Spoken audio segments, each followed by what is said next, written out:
ప్రజలందరికీ మా Amarpet June గోల్నగర్ June అందరి వాళ్ళకు నమస్కారము. మా బుచ్చపతి అన్నకు అందరికి మా పెద్ద మందులందరికీ నమస్కారము. మన సంటింగ్ రేట్లు అని దిగజారిపోతున్నాయి.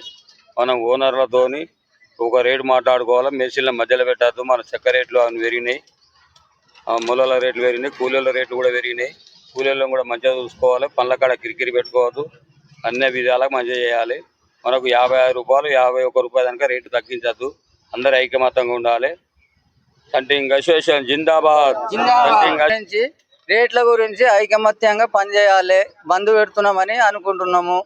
సెంటర్ కమిటీ నిర్ణయించింది, దానికి పాటించడానికి రెడీ ఉన్నాం మేము. మీరు కూడా అందరూ ఉండాలి. ప్రతి సెంట్రింగ్ కాంట్రాక్టర్ సైట్ లో బంద్ చేసి అందరూ వాడవాడలా తిరగాలి. ఓరే గాని పని చేస్తే చట్టరీత్యా నేరము. సంటింగ్ సభ్యులందరికీ నమస్కారం. వెనకపత్రం పిఎస్లో సిఐ గారికి ఇచ్చినాము. మీకు ఎలాంటి భయం లేదు. ఏడైనా రోడ్డు షో చేస్తే రోడ్డు చేయకూడదు. రోడ్డు పోగా ధర్నాలు చేయాలంటే రోడ్డు పక్కగా సక్కరంగా పోయి మన అల్లికేప్ కాడికి వెళ్ళి C నెంబర్ వరకు కాడు కానీ అంబర్పేట మంకాలమ్మ గుడి కాడి వరకు కూడా మనం తీయద్దు. సిఐ గారు కూడా మనకు సపోర్ట్ ఉన్నాడు. మీరు ఎలాంటి గడబడి చేయకుండా మీరు చేసుకోవచ్చు.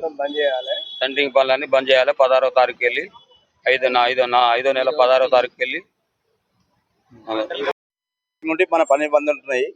ఈ రేటు మనకి 51 రూపాయలు అనేది కంపల్సరీ నిర్ణయం మనం చేసుకోవాల్సిందే. ఇది మేస్త్రి ద్వారా పోతుంటే తక్కువైతున్నాయి రేట్లు మనకు.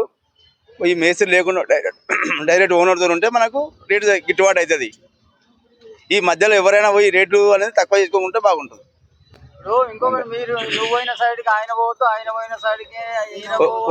ఒకరు పోయిన సైడ్కి ఇంకొకరు పోకుంటే బాగుంటుంది మనకి. ఇది ముఖ్యంగా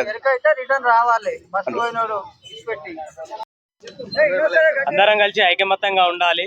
ఈ రోజు నుండి పనులు సెంట్రింగ్ పనులన్నీ బంద్ పెడుతున్నాము. సెంట్రల్ కమిటీ నియమించింది. ఎన్ని రోజులు బంద్ పెట్టాలని వాళ్ళు చెప్తారు. ఈ రోజుకి వెళ్ళి అన్ని రోజులు పని బంద్ పెట్టాలి. అందరూ ఐకమత్యంతో కలిసిమెలిసి ఉంటేనే మనం ముందడికి పోతాము. ఇది అందరూ సహకరించాలి. పైన సెంట్రల్ కమిటీ వారు నిర్ణయించిన రేటుకే మనము దాని దగ్గర రేటుకు మనకు గిట్టుబాటు రేటుకు మనము అందరం కలిసిమెలిసి వాళ్ళు నిర్ణయించిన రేటుకే మనము పని చేయాలి. వాళ్ళు చెప్తారు ఎన్ని రోజులు పని బంద్ అంటే అన్ని రోజుల్లాగా ఐకమత్యంగా ఉండి మనం అందరం కలిసి పని బంద్ పెట్టాలి. మనకి ఎలాంటి భయం లేదు. ఎవరు బిల్డర్లు ఇచ్చినా మేసర్లు చెప్పినా వారికైతే బంద్ చేసి మనం మన ఐకమత్యంతో ఉంటేనే మన పనులన్నీ ముంగడికి సాగుతాము. లేకపోతే మనం మొదటికి ఎలాగా రేట్లు దిగజారిపోతున్నామో అలానే అవుతాము. అలా పరిస్థితి రాకుండా మనం ఐకమత్యంతో ఉంటేనే రేపనాడు మనం భవిష్యత్తును ముంగడికి సాగుతాం. ప్రతి ఒక్కటి మెటీరియల్ కానీ మనం డబ్బల రేటు కానీ చాలా మండికి పోతే చెక్కల రేట్లు చాలా విపరీతంగా పెరుగుతున్నాయి.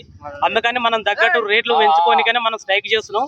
మన స్ట్రైక్ మద్దతు అందరూ మనకు కమిషనర్ కానీ ఎమ్మెల్యేలు కానీ ఎవరైనా అందరికీ మద్దతు ఇచ్చినాము. వాళ్ళందరూ మనకు మద్దతు ఇస్తారు. కాబట్టి అందరం ఐకమత్యంతో పోరాడదాం. జై సెంట్రింగ్ కాంట్రాక్ట్.